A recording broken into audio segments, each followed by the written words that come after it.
ሰላም አድማጭ ተመልካቾቻችን እንደምን ሰንብታችኋል? እነሆ ግን በሳምንታችን ተገናኝተናል።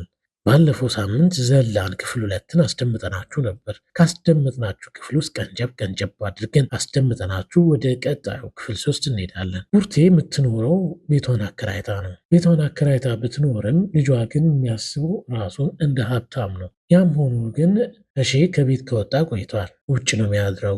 ምግብ ለመብላት ተደብቆ ነው። እናም ይህንን ጨዋታ ለማጠፋፋት አንዷ ከመካከላቸው አንተ እናት እንዲህ ሙልጭ አድርጋ የቆረጠች ምን ሆና ነው? መርግብግቢት እንኳን ንፋስ እንዳይገባ ቁንጆ አታረግም? እያሉ እያወኩ አንድ ጥላ ይመለከታሉ። ያ ጥላ የተሻለ ጥላ ነበረ። ናግባ ተሻለ ብለው አስገቡትና ቂጣ ሰጡት። ያን ቂጣ እየበላ እናትየው ደግሞ ተናዳ ልትቆጣ ስትል ክፍሉ ይጠናቀቃል። ተሻለ በክፍል 3 ምን ይገጥመው ይሆን? ይህን አስደምጠናችሁ ነበር ክፍል 2 የተጠናቀቀው። በክፍል 3 ተሻለ ምን ይገጥመው ይሆን? ክፍል 3 አሁን ይጀምራል።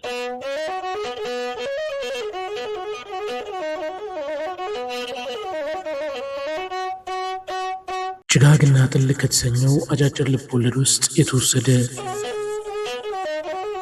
ደራሲ አዳም ረታ፣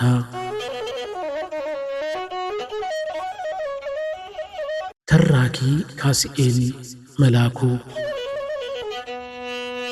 አዘጋጅና ኤዲተር ቃል ኪዳን አየለ። ዘላን ክፍል 3።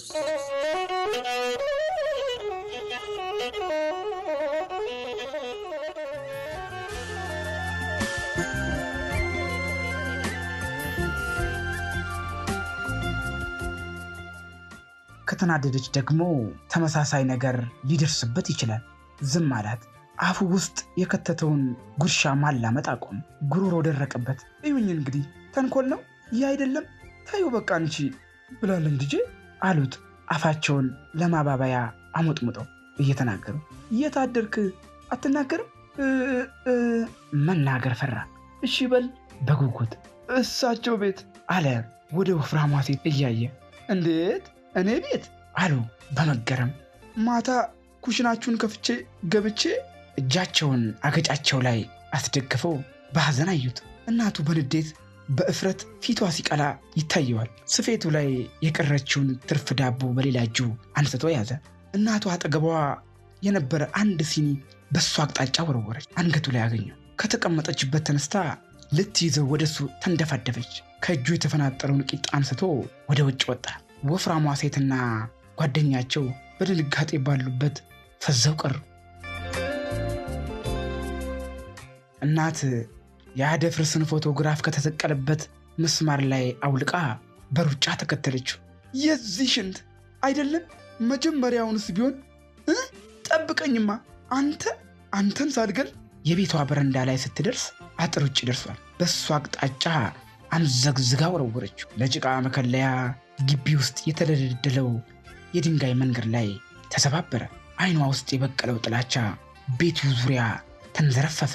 የሰዎቹ መኖር ትዝም አላላት። አሮጊቶቹ ተከትለዋት ወጡ። ተሻለ አልነበረም። የተዘበራረቀ ነጠላዋን ያስተካከለች ተመልሳ ገባች። ከ20 ዓመት በፊት እንዲህ ዛሬ ፊቷ የግራር ቅርፊት ሳይመስል ከዚህ ልጅ አባት ጋር ተጋባች። የእሳት አደጋ ሰራተኛ ነበር። እዚህ አሁን ካለችበት ቤት ሰርታ ለማከራየት ከመምጣቷ በፊት ምግብ ቤት ነበራት። ኮንትራት በወር እየከፈለ የሚመገብ ደንበኛ ነበር። ምግብ ቤቷን ከሰራች ጀምሮ ሐሳቧ ሌላ ቦታ ሂዶ አያውቅም። ሽሮ ማገንፈሉን፣ ምስር መከካቱን፣ ጠላ መጥመቁን፣ ውሃ መቅዳቱን ርቃ እጅና እግሯን አቅፋ ገንዘብ ለማግኘት የሚከራይ ቤት ለመስራት ነበር ዓላማዋ። እያንዳንዷን ሳንቲም ወደ ሳጥኗ ወይም ወደ ባንክ ትወረውራለች። ከተመደበው በላይ 1000 ደንበኛ ቢሆን አንዲት ጭልፋ ወጥ አትጨምርም። ትንሽ የሚጎዳ ስህተት ገረዷ ስትሰራ ብታያት አንገቷን ይዛ ትጮባታለች ወይም ከስራዋ ታወጣታለች። ከወንዶች ጋር ፍቅር እንዳትሞክር የእሷ ምግብ መወዳጃ እንዳይሆን ትጥራለች። አይ ይሄ ምግብ ቤት እንጂ መዳሪያ አይደለም። በቁጣ ሳይሆን በሳቅ አንቺ ነይ እስኪ ወደዚህ። ይሄ ገረዷ ወደ እሷ ስትመጣ ይሄ ማዕድ ዙሪያ መላፋቱን መሳሳቁን ታያላልኩሽ። ሁለተኛ ልጅ ከጨለማ ጓዳ ብቅ ብላ ሰዎቹን እያየች ብሉ እንጂ ይጨመራል። በዚች ሽንት ውስጥ ገዝተሽ ነይ አለ እኮ እትዬ። ግዢ አልኩሽ ግዢ። ደንበኞቿ መጠራጠሯን በሌላ እንዳይጠረጥሩ መላኳን ልታሳያቸው በዚህ ነይ እንጂ በሰዎቹ በኩል ያስፈራል እንዴ? ወደ ሰዎቹ እየሄደች እንዲሰሟት። እሷ ሳታውቅ ግን እሳት አደጋ ጣቢያ ውስጥ አንድ የወሲብ ጀብደኛ እሷን ማሳሳት እንደሚችል ተወራርዷል። ብረት ባርኔጣውን በብብቱ ይዞ እንድች አይነት ሴት ቀላል ናት አለ። አጭር ቁመና አለው። አፍንጫው ስር የተከረከመች ሽንጎበት አለችው። ተላጭቶት 2 ሳምንት የሚሆን ፀጉሩ ያብለጨልጫል። አይኖቹ በቅንድቡ ትልቅነት ተሸፍነው በአይኑ ፈንታ የሚታየው ጥቁር የጎን ቀዳዳ ነው። ጉራውን ተናግሮ ሲስቅ በሰውነቱ ሙሉ የተሸከመው ወፍራም ስጋ ተንቀጠቀጠ። የሚቀጥለውን ወር ዕቁብ ካልቻልኩ እከፍላለሁ፣ ከቻልኩ ትከፍላለህ።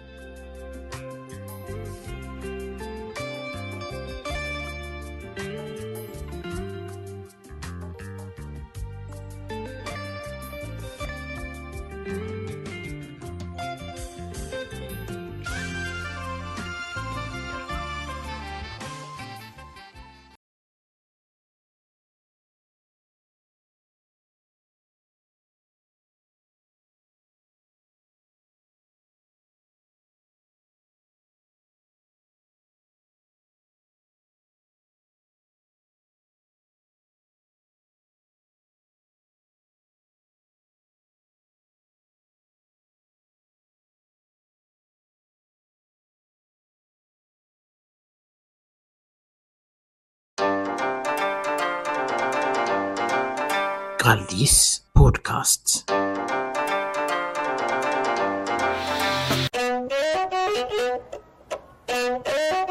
ትዝታውን በድምጽ